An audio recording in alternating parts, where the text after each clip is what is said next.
तर hi hello, कशात? I hope चॅनलचा असाल तर पुन्हा एकदा नवीन व्हिडिओमध्ये मी कोमल तुमचं खूप साऱ्या मनापासून स्वागत करते. तर इथे बघा, आम्ही गेलो होतो गावी आणि आता जे आहे तर ते सोयाबीन वगैरे जे आहे तर ते वावरात सगळं तसंच होतं.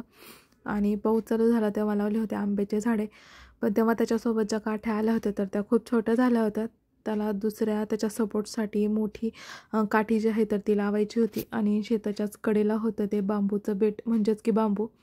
आणि ते बांबू तोडून त्यानंतर त्याचे जे आहेत तर ते तुकडे करून ते झाडांना रोवायचे होते. तर ती जी धावपळ आहे तर ती सकाळी चालू झाली होती आणि माझ्या अगोदर माझे मिस्टर जे आहेत तर ते जाऊन पोचले होते आणि बांबू वगैरे तोडायला सुद्धा सुरुवात केली होती.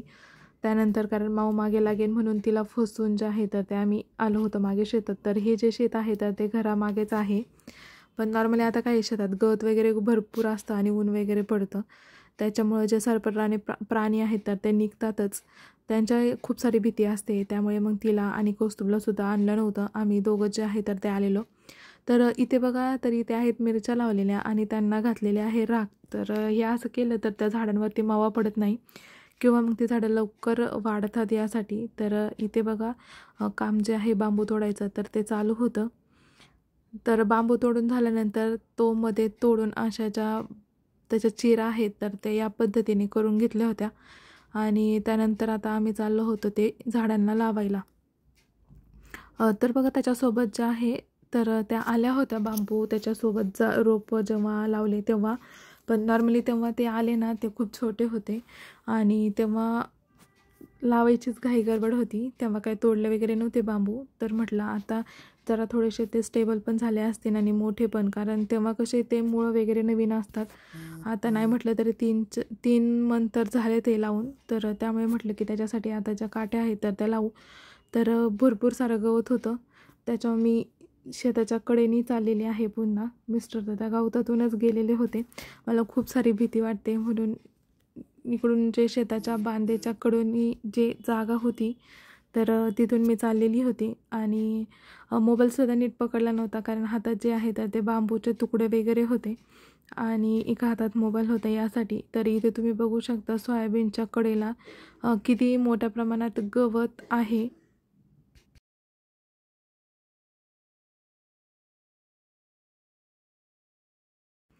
तर फायनली आता जिथे झाडे वगैरे लावलेली आहेत तर तिथे जाऊन पोचलेलो आहोत. तर सोयाबीन बघा बऱ्यापैकी जी आहे तर ती काढण्यासाठी कडेकडेने जी आहे तर ती तयार झालेली आहे. तर अगोदर काय केलं, जिथून स्टार्ट होतात झाडे तर तिथून अशा पद्धतीने जे आहे तर ते बांबू टाकायला सुरुवात केली होती की जिथून लास्ट आहे तिथून बांधा तिकडे पुढे यावं यासाठी.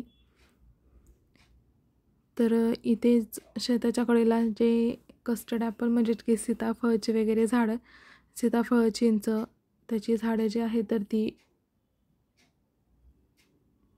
तर बघा अशा पद्धतीने जे बांबू चिरून ठेवले होते तर एका एका झाडापाशी एक एक अशा पद्धतीने टाकत पुढे गेलो होतो. तर मध्ये मध्ये बघा आंबा आणि चिकू, पण नॉर्मली काय झालं होतं, जे चिकूचे झाड आहेत तेच खूप वाकले होते आणि फुटलेसुद्धा तेच होते, कारण आंबा जो आहे तर तो बऱ्यापैकी बराच सरळ असा जो आहे तर तो वाढला जातो आणि चिकूला ज्या होत्या तर त्या बऱ्याचशा फांद्या होत्या आणि त्यामुळे त्याला चिकू पण होते, पण ते आता संपलेत. एका झाडाला 2 किंवा 3 तरी चिकू होतेच. तर त्यामुळे ते चिकूची झाडं जी आहेत तर ती लवकर वाकली गेलीत. तर त्यासाठीच हे करायचं होतं. तर इथे बघा, हे आहे चिंचेचं झाड, पण त्याला अजून खूप छोट्या छोट्या ज्या आहेत त्या चिंचा अजून मोठ्या झालेल्या नाही आहेत आणि गवत जे आहे तर ते भरपूर होतं, कारण आंब्याची झाडं जी आहेत तर ती शेताच्या कडेने लावलीत यासाठी आणि मध्ये जे होते तर ती सोयाबीन आणि बाजूने होतं ते गवत. सो त्यामुळे खूप जे आहे तर ते पायाकडे बघून चालवत, कारण अशा गोष्टींची सवय नसते, आपण कधीतरीच गावी जातो. तर त्यामुळे तर इथून बघा कडेने जे आहे तर ती ज्वारीसुद्धा टाकलेली आहे. तर आंब्याचे झाडे बघा काही काही छोटेच होते आणि काही आहेत मोठे, पण त्यांना नव्हती लावायची गरज. सो सगळ्याच झाडांना जे आहे तर ते बांबू लावले नव्हते. जी झाडं खूपच वाकलीत किंवा अशी जरा उंच झालीत आणि वाऱ्याने हालतात वगैरे, तर नॉर्मली त्याच झाडांना जे आहे तर ते लावली होती. तर बघा मध्ये मध्ये चालताना चपला ज्या आहेत तर त्या अशा पद्धतीने सटपट होत्या, कारण वाल वगैरे भरपूर तिथे लावलेले होते आणि बांधाच्या कडेने चालायचं होतं त्यासाठी.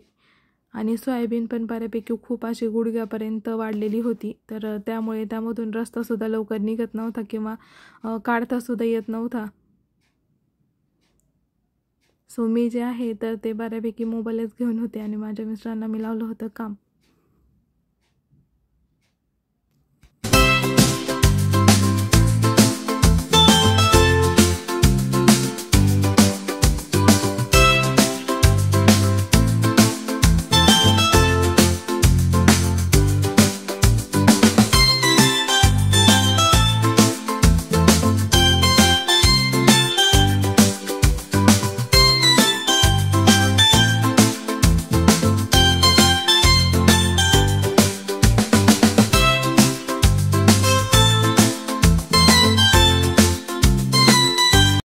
तर बघा बऱ्यापैकी जे आहे तर ते इथे झालेले आहेत झाडं बांधून. तर अशा पद्धतीने जे आहे तर आंबा आणि चिक्कूची झाडे बांधली, तर ते सगळं उरकून येईपर्यंत सकाळचे वाजले होते 11:30 आणि तोपर्यंत आईंनी जे आहे तर इथे बघा मूग वाळत घातले होते.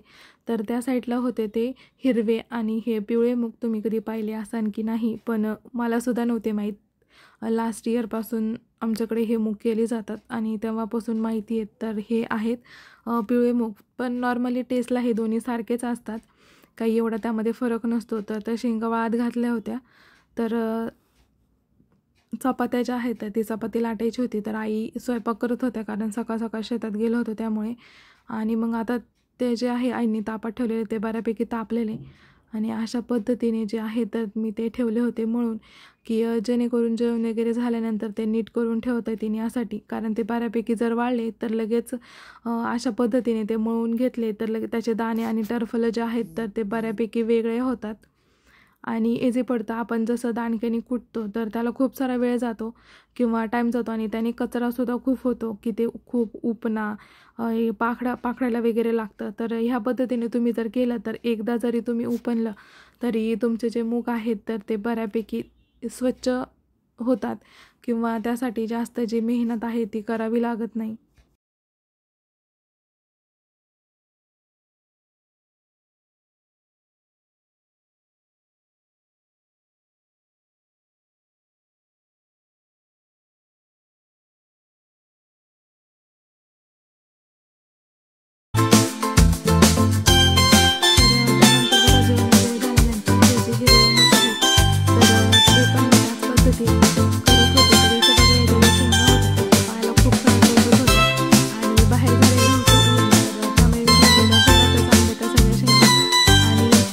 सॉक्स घालून अशा पद्धतीने त्याची जी मळणी आहे तर ती करत होते. तर बघा ते हिरव्या शेंगांचे जे टोकं असतात तर ते पायाला खूप सारे टोचतात. तर तुम्हीसुद्धा ही ट्रिक नक्की यूज करून बघा. अजिबात तुमच्या पायाला जे आहे तर ते टोचलं जाणार नाही किंवा काय होणार नाही. तर हे सगळं झाल्यानंतर मला जायचं होतं कपडे धुवायला आणि इथे तळ्यात तुम्ही बघू शकता किती मोठ्या प्रमाणात जे आहे तर ती होती कमळाची फुले. तर हे जे आहे तर ते तळ्याच्या एका कोपऱ्यातच होते आणि इथे मी तुम्हाला दाखवते. इतकं त्या ठिकाणी जर गेलं तर आपलं मन जे आहे इतकं प्रसन्न आणि छान वाटतं. सो मी कपडे धुवायला गेले होते, तर म्हटलं की तिथे जाऊन यावा आणि तिथला जो वेव्ज आहे तर तो तुमच्यासोबत शेअर करावा यासाठी. तर इथून तुम्ही बघू शकता किती छान प्रकारचा जो वेव्ज आहे तर तो पाहायला भेटेल. तर फायनली मी मोबाईल शूट करायला कोणच नव्हतं, मी एकटीच होते. तर त्यासाठी काय केलं, मोबाईल ठेवून दिला आणि नंतर ही फुलं जी आहेत तर त्यामधून जितकी मला घेता येतील, कलेक्ट करता येतील तर तेवढी जी फुलं आहेत तर मी काढली होती. तर इथे कलर वगैरेसुद्धा तुम्ही बघू शकता किती छान प्रकारे जे आहेत तर ते दिसत होते. तर त्यानंतर मी कपडे वगैरे धुवायला आणली होती. तर इथेसुद्धा सेम शूट करायला कोणी नव्हतं. सो ही कपडे जी आहेत तर ते अजून धुवायचीत. तर आता मी काय करते, मोबाईल जो आहे तर तो बाजूला ठेवते आणि कपडे वगैरे धुवून झाल्यानंतरचा पुढचा व्हिडिओ कंटिन्यू करते. तर बघा, चॅनलला नवीन असाल तर चॅनलला सबस्क्राईब केले नसेल तर पटकन चॅनलला सबस्क्राईब करा.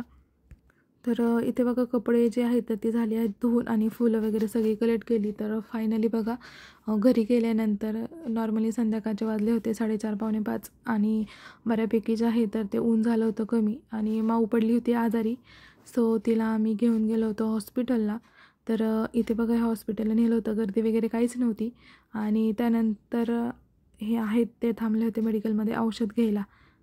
आणि त्यानंतर गेलो होतो चिकनच्या शॉपमध्ये, कारण आज घरी होता तो बिर्याणीचा बेत.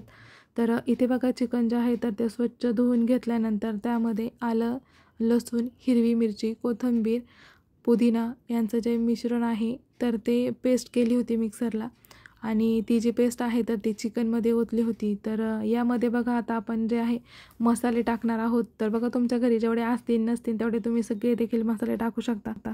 तर यामध्ये बघा मी टाकलेले आहे हळद, आणि घरात जो तुमचा तिखटाचा मसाला असेल तो, आणि मिरची पावडर, आणि त्यानंतर चवीनुसार टाकणार आहोत मीठ. तर हे जे टाकल्यानंतर आपण आता त्यामध्ये ॲड करणार आहोत ते दही. तर इथे बघा चिकनच्या क्वांटिटीनुसार जे आहे तर ते मीठ आणि दही तुम्ही टाकायचं आहे, आणि तुम्ही किती तिखट खाता त्यानुसार टाकायचे आहेत ते मसाले. तर ते टाकल्यानंतर अशा पद्धतीने जे आहे ते चिकन आपल्याला सगळं जे आहे तर ते मॅगिनेट करून घ्यायचं आहे, की जेणेकरून सगळ्याला छान जे चिकनला आपण जो मसाला आहे तर तो लागला जाईल. आणि हे लावून आपल्याला ठेवायचं आहे 15 ते 20 मिनटासाठी. तर अशा पद्धतीची बिर्याणी जी आहे तर ती तुम्ही एकदा नक्की करून पहा, खूप छान लागते. आणि आपण जेव्हा मॅगिनेट करून ठेवतो चिकन तर त्याचा जो मसाल्याचा जो स्वाद आहे तर तो सगळा चिकनला लागला जातो. सो अशा पद्धतीने एकदा नक्की करा. तर त्यानंतर बिर्याणीसाठी करायचं होतं थोडं वाटण. तर त्यासाठी मी दोन्ही गॅसवर जे आहे तर ते 2 कांदे भाजायला ठेवले होते. तर इथे बघा तुम्हाला किती बिर्याणी करायची किंवा चिकन किती आहे तर त्याच क्वांटिटीवर आपल्याला जे आहे तर हा सुद्धा मसाला करायचा आहे. आणि फायनली मोठ्या पातेल्यामध्ये पाणी ठेवून त्यामध्ये मी टाकलेलं आहे तमालपत्र, आणि ह्या साईडला ठेवलेलं आहे तर ते चिकनसाठी ठेवलं होतं हे पातेलं. अगोदर आपल्याला घ्यायचं आहे चिकन शिजवून. तर आपण जे पाणी ठेवलेलं होतं तर त्या पाण्याला लवकर उकळी यावी म्हणून त्यावरती आपल्याला झाकण ठेवायचं आहे, की जेणेकरून पाणी जे आहे ते लवकर उकळलं जाईल यासाठी. आणि इथे बघा मी आता ओतलेलं आहे तेल. तर तेल थोडंसं गरम झाल्यानंतर आपण त्यामध्ये 2 मीडियम साईजचे जे कट केलेले कांदे आहेत तर ते त्यामध्ये टाकून घेणार आहोत. तर कांदा जो आहे तर तो बऱ्यापैकी भाजल्यानंतर त्यामध्ये उभा कट केलेला जो टोमॅटो आहे तर तो टोमॅटोसुद्धा त्यामध्ये आपण टाकून घेणार आहोत, आणि छान असं परतून घेणार आहोत. तर बघा हे परतताना आपल्याला त्यामध्ये टाकायचं आहे चिमूटभर मीठ. जर तुम्ही कांदा आणि टोमॅटो परतत असाल कोणत्याही भाजीला तर त्यामध्ये मीठ आवर्जून टाका, की त्याने लवकर शिजलं जातं यासाठी. तर याच्यावरती बघा मी व्हेज बिर्याणी मसाला आणि चिकन मसाला जो आहे तर तो वरून टाकून ठेवला होता. आणि त्यानंतर अशा पद्धतीने जे आहे तर ते कांदा टोमॅटो भाजल्यानंतर आपल्याला चिकन जे आहे तर त्याच्यावरती अशा पद्धतीने सोडून छान असं शिजवून घ्यायचं आहे. तर बघा हे शिजवताना आपल्याला त्यामध्ये एक्स्ट्राचं पाणी जे आहे तर ते ॲड करायचं नाही आहे, एक्स्ट्राचं किंवा वरून ओतायचं सुद्धा नाही आहे त्यामध्ये शिजण्यासाठी पाणी. ते आपण तसंच वाफेवरती किंवा त्यामध्ये जे मीठ टाकलेलं आहे तर त्याच्यावरतीच ते शिजवून घ्यायचं आहे. तर बघा ते छान असं मिक्स करून झाल्यानंतर आपण कांदा आणि खोबऱ्याचं जे वाटण केलं होतं, खोबरंसुद्धा भाजून घ्यायचं आहे आणि कांदासुद्धा. तर ते वरती अशा पद्धतीने आपल्याला मिक्स करून घ्यायचं आहे वरतून टाकून. तर याच्यावरती सुद्धा आपण आता झाकण ठेवून छान असं शिजवून घेणार आहोत चिकन. तर तोपर्यंत आपलं जे भाताला पाणी ठेवलं होतं तर त्याला छानपैकी जे आहे तर ती उकळी आलेली आहे. आता यामध्ये आपण जे तांदूळ घेणार आहोत तर ते धुवून त्यामध्ये टाकायचे आहे. तर बघा या ठिकाणी तुम्ही बासमती तांदूळ जे आहेत तर ते वापरू शकता. मी तरी तेच वापरलेत, त्याने खूप छान जे आहे तर ती बिर्याणी होते सुटसुटीत, म्हणजे आपल्याला ज्या पद्धतीने हॉटेलमध्ये आपण खातो तर त्या पद्धतीची टेस्ट वगैरे त्याला येते. सो ही पद्धत जी आहे तर ती तुम्ही एकदा नक्की करून बघा. तर बघा भात शिजेपर्यंत आता आपलं चिकन जे आहे तर ते मध्ये आपल्याला हलवून घ्यायचं आहे, की जेणेकरून खाली ते लागू नये, कारण आपण त्यामध्ये एक्स्ट्राचं पाणी वगैरे काहीच टाकलं नव्हतं. तरी तुम्ही या ठिकाणी बघू शकता की त्याला किती पाणी जे आहे तर ते सुटलेलं आहे. सो मध्ये मध्ये जे आहे तर चिकन आपल्याला हलवून घ्यायचं आहे. तर बघा छानपैकी हलवून झाल्यानंतर मी आता थोडंसं जे गरम पाणी होतं परातीमधलं तर तेच त्यामध्ये ओतलेलं आहे, आणि परातीत पुन्हा पाणी ठेवायचं आहे, की जेणेकरून तुम्ही जे झाकण ठेवाल तर त्या झाकणामध्ये, आणि खोलगट झाकण ठेवायचं आहे की जेणेकरून आपल्याला त्यामध्ये पाणी ठेवता येईल असं. तर इथे बघा आपला जो भात आहे तर तो छानपैकी शिजलेला आहे आणि भात जो आहे तर तो सगळा शिजवायचा नाही आहे. 80 ते 85% आपण जसं म्हणतो तर तितपत जो आहे तर तो भात शिजला गेला पाहिजे. आणि खूप मोठं पातेलं होतं, पकडायला पण कोण नव्हतं, चटके वगैरे बसतील त्यासाठी आपल्या घरी जे आपण तळण्यासाठी जो झारा वापरतो तर त्या झाऱ्याने अशा पद्धतीने तुम्ही हा जो भात आहे तर तो काढू शकता.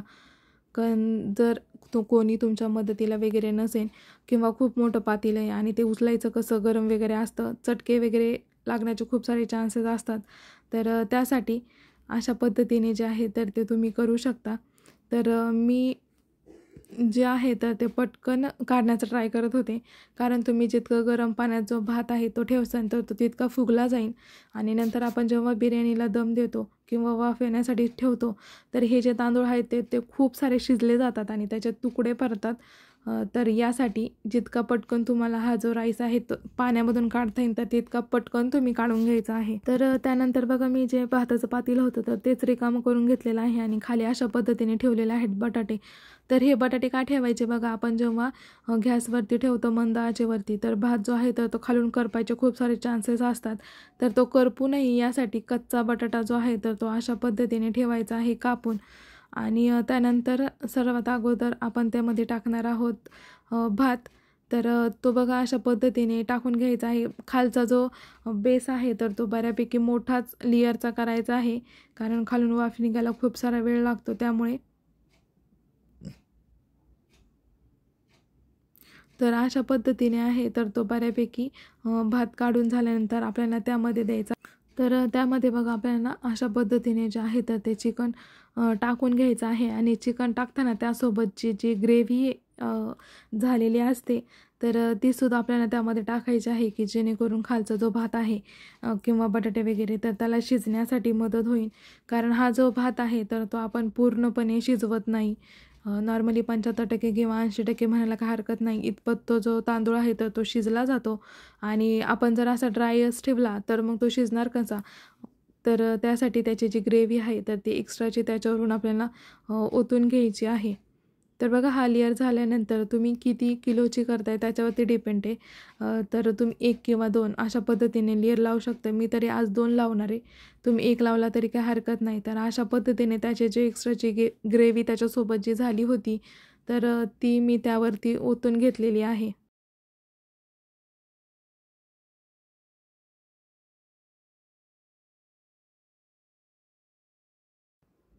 तर इथे बघा ते चिकनचा जो लेयर आहे तर तो लावून झाल्यानंतर आपल्याला त्याच्यावरती टाकायचे आहे कोथिंबीर आणि त्याच्यावरती पुन्हा जो आपला राईस आहे तर तो राईस आपण त्यावरती टाकून घेणार आहोत.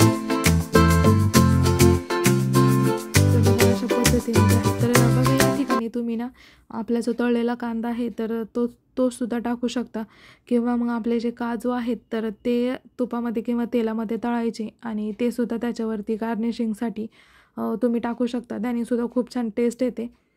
तर बऱ्यापैकी जो आहे तर तो भात मी आता त्यामध्ये टाकून घेतलेला आहे आणि तो पुन्हा एकसारखा जो भात आहे तर तो पुन्हा एकसारखा हाताने पसरून घ्यायचा आहे, की जेणेकरून तो एकसारखा बसेन यासाठी. तर अशा पद्धतीने तुम्ही जर कधी केली नसेल किंवा खाल्ली नसेल तर एकदा जरूर आवर्जून खा. आणि या बिर्याणीमध्ये तुम्ही कलरसुद्धा तुमच्या चॉईसनुसार ॲड करू शकता. तुम्हाला कोणता कलर हवा आहे किंवा कोणत्या कलरची खायला आवडेल तर ते कलर. आणि कलर जे आहे तर ते बाजारात इझिली अवेलेबल असतात. तर त्यासाठी तर बघा हा जो आहे तर तो सेकंड लेयर होता. तर अशा पद्धतीने आपण जसा पहिला लावला तर तसा दुसरासुद्धा थर म्हणूयात आपण तर तो लावून घेणार आहोत. तर बघा खूप गरम होतं आणि पातेल्याने ओतचंसुद्धा येत नव्हतं. तर त्यासाठी जे आहे तर ते थोडं थोडं काढून त्यामध्ये लेयर लावायचा मी प्रयत्न करत होते. सो आजची बिर्याणी कशी वाटली ते कमेंट्स करून सांगायला अजिबात विसरू नका. चला भेटूया पुढच्या व्लॉगमध्ये.